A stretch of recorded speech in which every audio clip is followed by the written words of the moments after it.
Hello everyone. In this video, I want to introduce the topic of Pluto squaring the nodes in 2023. To me, this is one of the most important transits of this year.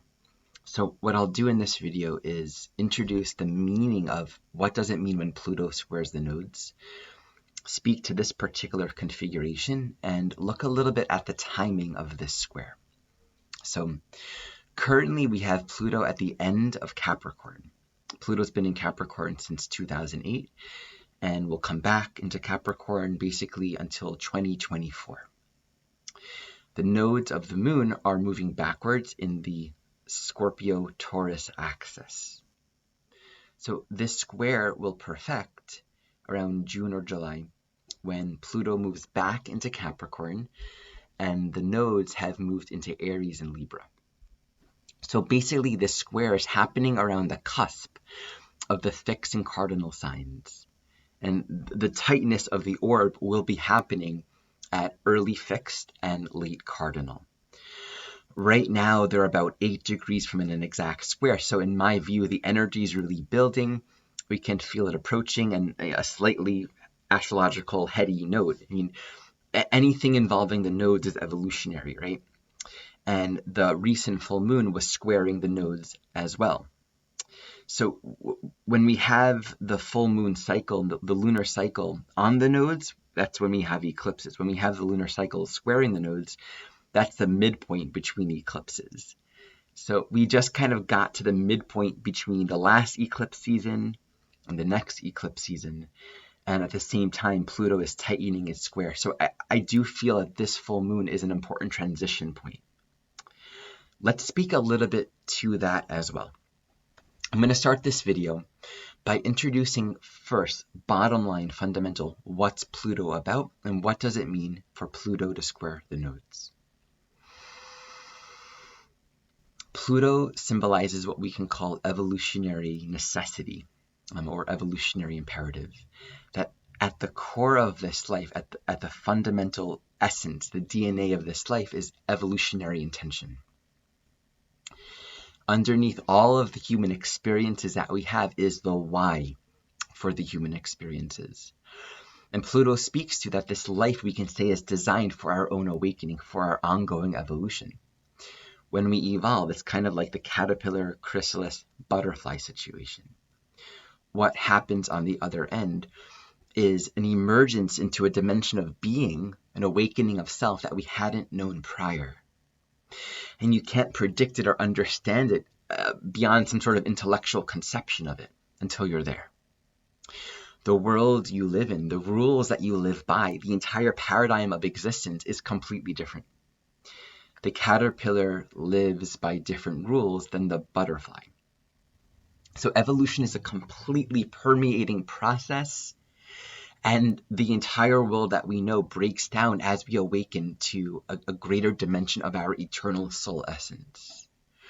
From the point of view of Pluto, we can see that this life is designed for that. And in a way, everything is reflecting back to us where we are at within our own evolutionary journey. Everything exists as a template from which we are continuing to awaken and become more self-aware. Anytime that Pluto is strongly aspected in the natal chart or in transit, it speaks to a time when the evolutionary dynamics of this lifetime are being emphasized. So when Pluto is squaring the nodes, that's an important evolutionary transition for everyone alive. Anytime we involve the nodes in any kind of planetary configuration, we're looking at the way in which we're emotionally integrating experience. The nodes have everything to do with how we're integrating everything in order to crystallize our experiences on the level of identity. The most concrete way to understand that is nothing is real until it informs our sense of self, until it informs our sense of I, until we can say, this is me. This is how I know myself to be. And it's not intellectual. It's on the level of self-image, right? This is why any evolutionary experience will take time, because we have to really give ourselves a lot of time to emotionally assimilate. If we had a traumatic experience or a loss or something shook us, or even if we stepped into a new threshold of power and manifestation and it's exciting, even then, everything takes time to integrate emotionally, right? There's always an adjustment period for that. In the most basic way, we can say that's what the nodes symbolize. When a planet squares the nodes, it's going to speak to a very important juncture where we're going to be really working with that planet as essential to us understanding who we are. So a way to translate that is our sense of identity, our knowledge of who we are, which also means, who I think I am corresponds to what's safe and what's known and what's familiar and what I haven't yet integrated, right? Like, oh, I don't know that yet, or this is new and uncomfortable and insecure, right? The nodes of the moon, insecurity. I'm not sure if I'm safe here, contrasted with, well, I am safe here. I'm very familiar with being here. So integrating that planet becomes essential for understanding and becoming more integral as a whole being. When we look at Pluto squaring the nodes, now if you have Pluto squaring the nodes in your own chart, this is true for you in general, as a part of what this life is designed for. And this is true for everyone on the planet when Pluto is squaring the nodes in transit. We're going to be facing the limitations of our psychological self-awareness, Pluto, the very edge of our own evolutionary dynamics, right? Where there is the need to evolve, to change, to grow beyond the known into a new dimension of being. And again, evolution is caterpillar, chrysalis, butterfly. It's becoming more whole within our own soul. And so it deals directly with issues of craving and aversion, our deepest attachments, our deepest forms of unconscious security patterns, where there's a need to integrate that, to face that. And the nodes say we need to integrate consciously on the level of identity a dimension of psychological awareness that is far beyond what we actually understand right now. So it's like a push from our soul, from the very core of our being, from the deepest places of our being, wanting to become conscious and integrated. And the nodal axis will correspond to a tension between, well, this is what I know and this is what I don't know. Here are the patterns that I am familiar with, but this is also where I'm deeply uncomfortable or unfunctional, dysfunctional, addicted, stuck. And then there's this new way I haven't quite integrated it yet. There's awareness and a realization and a teaching that I haven't quite seen yet. So Pluto squaring the nodes in general takes us to the core of what we haven't quite figured out yet. It brings us to the core of our unconscious security patterns. So let's take a moment to really clarify what that is. Desire is the core of Pluto. Desire says, this is what I'm attaching to, and it's predominantly unconscious, right? We don't consciously think about our deeper fixations, but this is it, right? I'm attaching to this relationship, this person, this experience, this kind of human experience, because on a deeply psychological level, on a deeply unconscious level, I have identified something outside of myself, something I perceive, perception being linked to desire, as necessary for my essential wholeness, my essential security. What we are attached to equals both craving and aversion. That we're going to be fixated on having and also deeply resistant on what we perceive to be threatening to our security. So strong attraction and strong aversion, and we often find ourselves stuck in the loop, and we all know what that's like. We all know what it's like to live almost day to day, bound by the psychology and the trap of these addictive mindsets that says, I need this or I need not this. I need you to be different. I need my circumstances to be different. Working with Pluto, really understanding this energy of craving and aversion and understanding what's underneath it is becoming more and more psychologically self-aware. What is this pointing to relative to who I am and what I have not yet claimed and owned within myself? This is what we understand as the shadow work. And we can't just repress or deny these stronger feelings or emotions that arise inside. We have to meet them. We always have to be completely honest about them. Not repressing it, but not indulging it. And so the whole Pluto journey is meeting everything and recognizing everything that triggers us or that draws us or that brings up fear that we see as limiting us. The deepest security patterns that are triggered points back to the edges of our awakening, the edges of our evolutionary growth. And this is why Jeffrey Wolf Green very beautifully speaks to Pluto as corresponding to cooperation or resistance to evolutionary necessity. Like, cooperation means there's a willingness to do the work, to look at it. And this is where we have to question a lot of the strong cultural notions of, get what you want, assert your desires. Sometimes evolution sometimes it is about that level of assertion. But sometimes, and oftentimes, it's actually about just taking some space from our strong convictions, looking more at what's happening on the inside. We can't control the currents of life and death. We can't control what comes and what goes. There's a sort of impersonalness to the currents of evolution in our own lives. And there are points along the soul journey where our true empowerment, our true growth comes more in accepting what is. Almost accepting what is and inviting what is. Not so much this willful, I'm going to get what I want and make things the way I want to, but rather we're directing that will towards a stance of cooperation. And the stance of cooperation will oftentimes impel us forward in new ways. It says, show up in this way, right? The psychological resistance patterns takes away our creativity. It takes away our energy and our capacity to live and give ourselves fully, to show up for the people in our life, to show up for the passions and the gifts and the creativity that we have to give in life.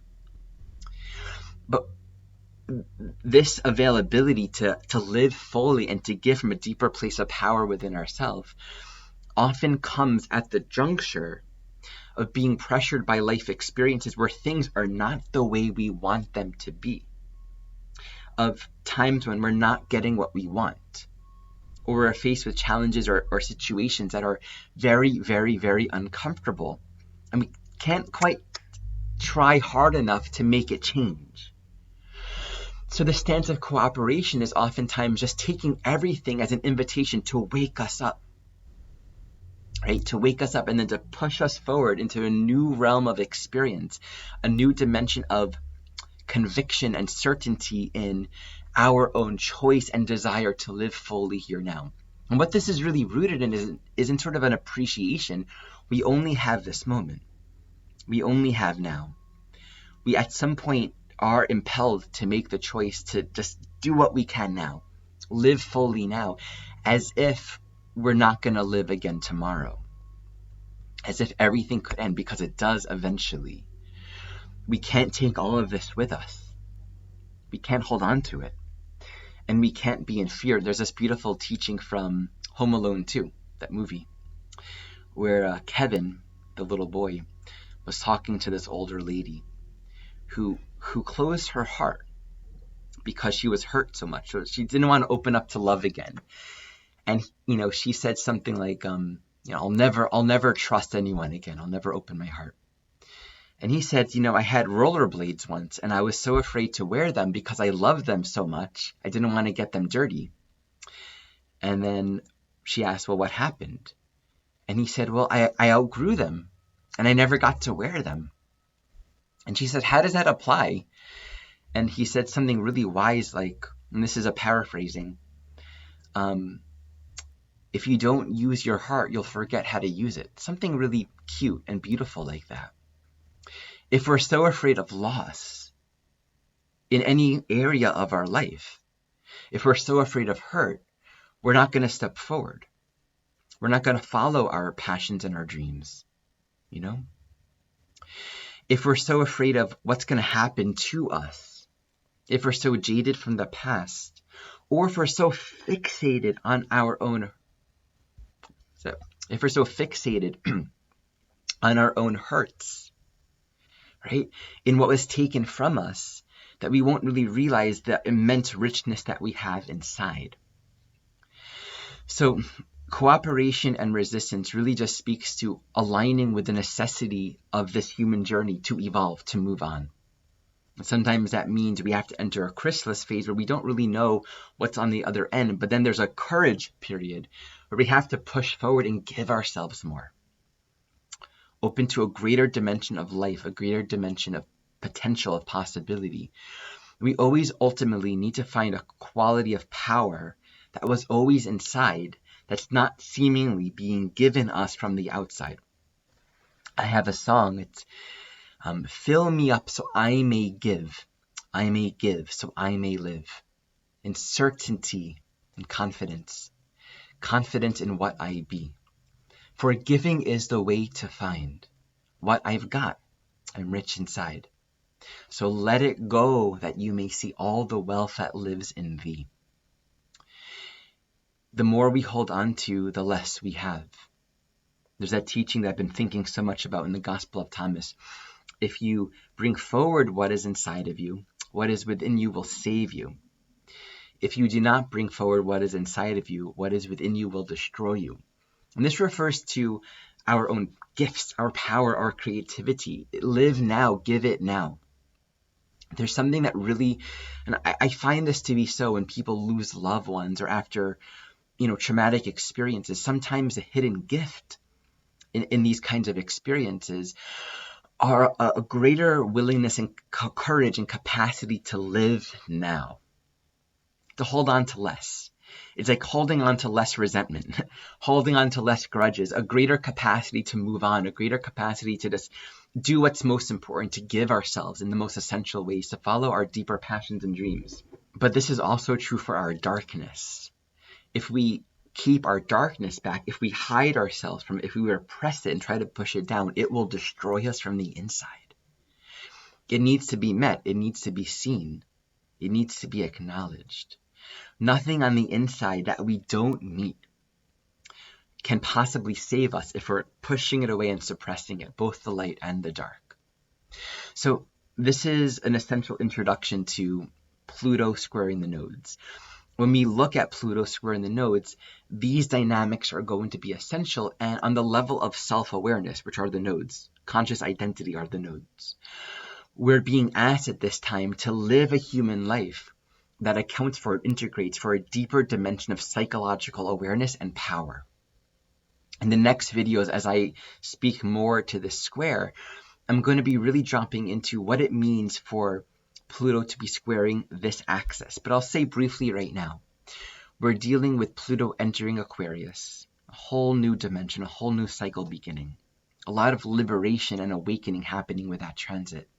And the nodal axis in the Taurus Scorpio, this so strongly at this time speaks to survival. Am I safe to let go? Right? The Taurus Scorpio axis says, really, learn how to be grounded and stable in the midst of ongoing change. We might be afraid of what's on the other end, right? It might feel like we're moving into a very uncomfortable territory, but sometimes that's necessary. And this is where I question any kind of perspective that speaks to, assert what you want, try to make conditions the way you want them to be. Life is for pleasure and joy and comfort. I get what's at the core of that, but sometimes evolution actually means stepping forward into discomfort. Sometimes our deeper joy and peace and comfort happens by embracing what we're most afraid of. And it takes, I think, a lot of wisdom and time and honesty to really identify that and come into a place of willingness and cooperation. Again, it's like going into the dark, knowing we need to, not knowing what's on the other end, but needing to trust. And I think that's a present moment feature since this full moon in particular for the next few months, as the nodes finish their time in the Taurus Scorpio axis and Jupiter moves through the end of Aries, really leading up to the next eclipse in the next few months from now. So I'll speak more about this in a future video, specifically also about What does it mean for Pluto to enter Aquarius and the first actual square at the 29th degree of the cardinal signs? I hope this was helpful. Reminder that we have 2 courses coming up. The Essentials course, which is part 1 to the full year training program, begins in just a couple weeks. This is a beautiful, immersive community learning environment. It's an educational experience and a spiritual practice. We get to go very deeply in these beautiful teachings. Learn more in the description below. We have various tuition assistant options available for those who need. And the second course are for those who are already very practiced in the evolutionary astrology work. It's a student practice course. Check all of that out below, and thank you for watching.